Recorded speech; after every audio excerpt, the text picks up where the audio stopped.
Hey Tim, this is so fascinating. How has this experience changed you? It's definitely eye-opening. It's you look at something and some people might believe, some people might not believe, but when you live it and you see it and you have the documentation and you can back the documentation up, with facts, there's no other way but to know that it's real.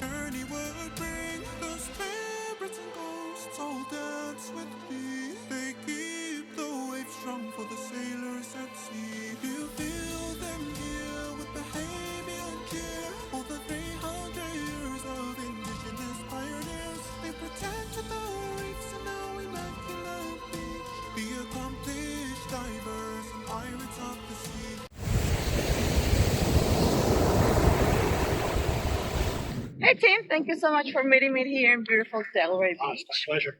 So I understand you have some amazing stories to tell. There are a lot of stories. I have one about a house if you'd like to hear about it. Oh, I'm so excited. I can't wait. Sure. Where would you like to go? Let's just sit over there at the shade. Hey Tim, I see you got a lot of good stuff to show me. So I do. I have a lot of pictures and some documentation about this house that I own that has come up to have I believe six children that live in the house that have made themselves known to me. Wow. Okay, let's start from the beginning. How did you come about get in this house? I grew up in this town and I found this house that was a bargain. It was dilapidated, so I decided to buy it. And after I bought it and started working on it, these things started happening.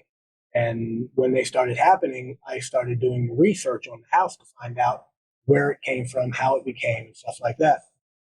Oh, what kind of things were happening? Well, when I first bought the house, I moved into it to start working on it, and it just seemed like nothing would go right. So the first day there, I tried to open up windows, they wouldn't open. And then that particular night when I was at the house, the doors started slamming, one door, and I hooked it because that's what they had back in the old days. And it continued to happen. The next door started banging and the next door started banging. So eventually I walked out to the front of the house and I said, look, I'm here to help, believing that there was something going on in there. I said, I'm here to help and I need to get some sleep.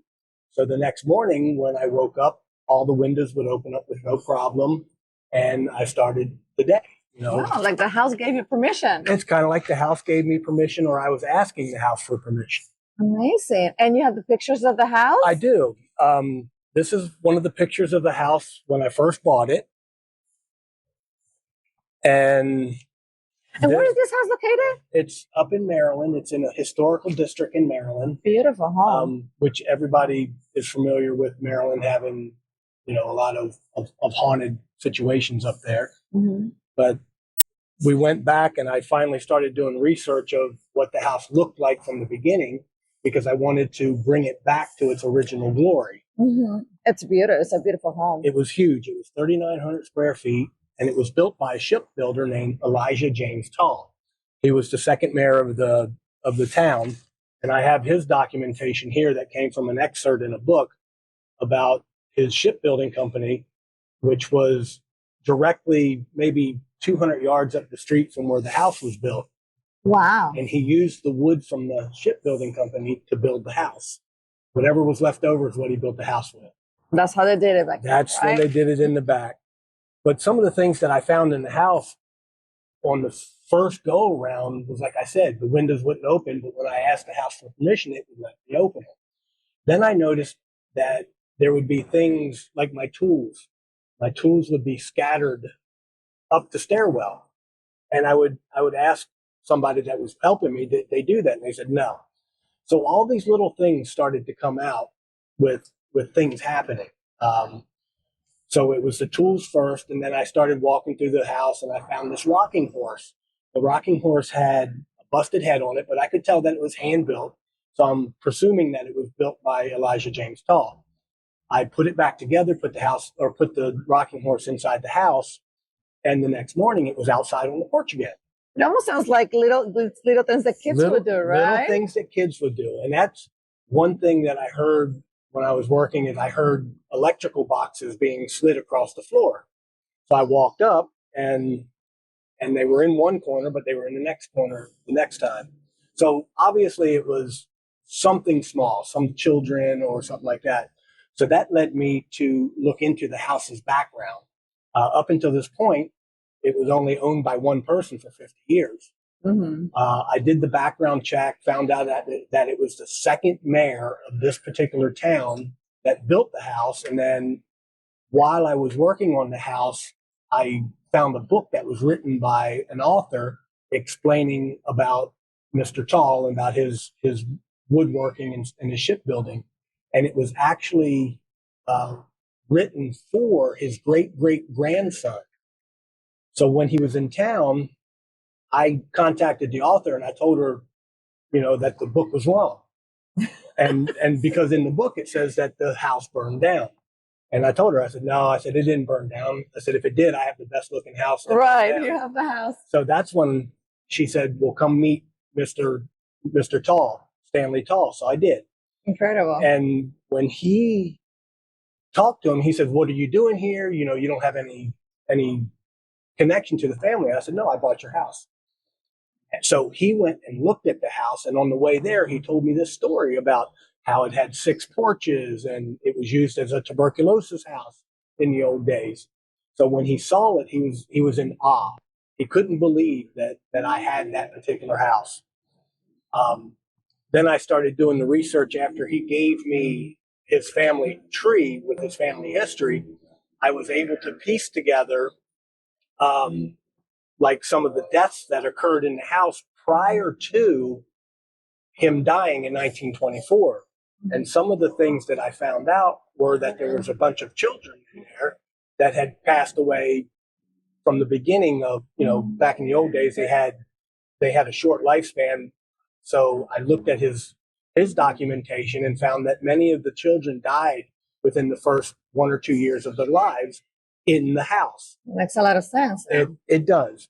When I was uncovering things going in the garage and stuff like that, or in the old stable, it was a stable, carriage stable, I found some bones and stuff like that were mostly animal bones, but then I found what appeared to be, to me, looked human. Yeah. I had them. It's a creepy looking picture. Yeah, I know. It was unnerving. I had the police come out and they looked at stuff and said, yeah, it could be not. But what I also found was when I was cleaning out that stable carriage, I took a picture of it. And it wasn't until a couple of months later that somebody noticed a figure up in the upstairs of the window. I see it. It's right there. Right? On the bottom left corner. Bottom left-hand side. Yeah. But it didn't make sense because the picture is somebody of about 7 or 8 years old. And until I got the documentation from Mr. Tull with his family lineage tree, wow, look at this. Being an older child that it looks like, I went back to Mr. Tull's paperwork and I found that this particular son died in 9 years in the house.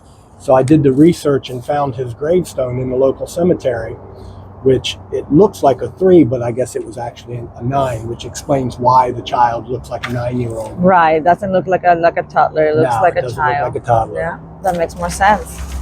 House standing now. The house, it took me about 1.5 years to bring it from its original look, like this, and then after I took off the front end of it, I realized that this was actually the house that was built by Mr. Tull. And this is the picture of it this is a 1901 picture. Beautiful home. This is what it looked like a year after working on it. Wow. So I was putting it back original, but some of the things that were going on inside the house while I was doing the original stuff was I had to replace floorboards. One of the areas where I was replacing, I couldn't get it up. I tried using a skill saw, I used a chainsaw, and then my wife at the time brought me upstairs and we saw an orb. And she was like, I can't believe this. So we again explained to the house that, yes, it might be painful now, but I'm trying to put you back normal. And then the floor came right up with no problem. I was able to fix it. Tell me more about the orb. Well, it was interesting. I was downstairs working, and my wife, not in a panic mode, but like, Tim, get up here really quick. And I'm going, yeah, whatever. Because she was just upstairs sweeping. So I walk up the back stairs, which is the servants' quarters stairs, and halfway up the stairways, it gets really cold. So I'm going, well, okay, maybe it's just colder upstairs. Once I get in there, she goes, do you see that? And I'm looking at the window, and there's an orb. It's about that this big. Wow. And believe it or not, I kind of blew on it to see if it was like smoke or dust, but it wasn't. Was it just sitting there? Was it moving? It was 1.5 feet off the ground, just kind of like it was looking out the window. Wow, amazing. So I again explained to the house that we're trying to fix you. You know, it's going to hurt some because at this point in time, I feel that the house is actually alive. You know, so I fix it and get downstairs or look at the orb and get back downstairs, and the floor just comes up easily. It was unbelievable. Wow, like again, it gave you permission. Like it gave me permission. Once I got that done and started putting everything back together, everything started to go back together very easily. One of the fixes that I had to do to the house was to jack the whole house up on one side to put in a big beam. I did it with a car jack, a little car jack. Really? Unheard of. Wow. You know, so it was cooperating. It was letting you. It was obviously helping me fix her. Amazing. Yeah, the house had a personality. The house definitely has a personality. One of the things that was interesting too is in the midst of putting it back together, when Mr. Tull, Stanley Tull, was over at the house, he was looking at the woodwork because his great-great-grandfather was a wood builder, a shipbuilder, and I do woodworking myself. And I was pointing out these polished pin joints. Polished pin joints are what are used by shipbuilders. And I showed them to him up in the walls and where the beams were pin jointed together. And he made a comment. He goes, that looks like what I've heard about my great-grandfather or his great-great-grandfather. That must have been an emotional moment, right? So he was very emotional. But what was even more emotional was the bird that flew out from upstairs and went out the door. No way. And it was just a black crow. A black crow went right at that specific moment. At that specific time. You know that they say that wood, being from nature, it holds a lot of emotion too. And yeah, absolutely. I do a lot of woodworking, and I like woodworking because it does have, you know, it's alive. It's alive. It absorbs it is alive. The energy and the feelings around it. Everything. Wow, love the stories. Hey Tim, this is so fascinating. How has this experience changed you? It's definitely eye-opening. It's you know, you look at something and some people might believe, some people might not believe, but when you live it and you see it and you have the documentation and you can back the documentation up, you know, with facts, there's no other way but to know that it's real. Wow, Tim, what an amazing story. Thank you so much for sharing. Oh, you're very welcome. Thank you all for watching and stay tuned for more.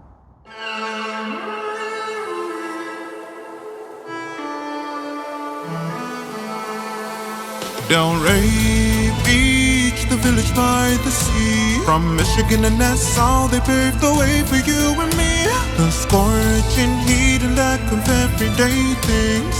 Who knew the history that journey would bring? The spirits and ghosts all dance with me. They keep the waves strong for the sailors at sea. Do you feel them here with Bahamian cheer? All the 300 years of indigenous pioneers, they protected the reefs and now immaculate beach. The accomplished divers and pirates of the sea.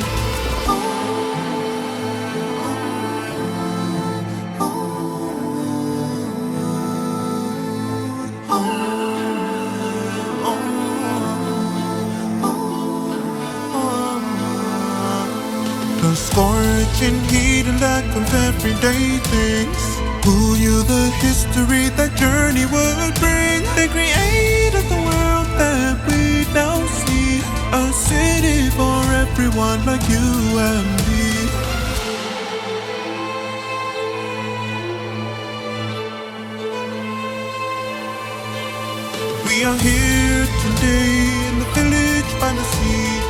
celebrate the settlers of Delray Beach. From the African waters through the Red Sea, it was the blended ancestors here before me.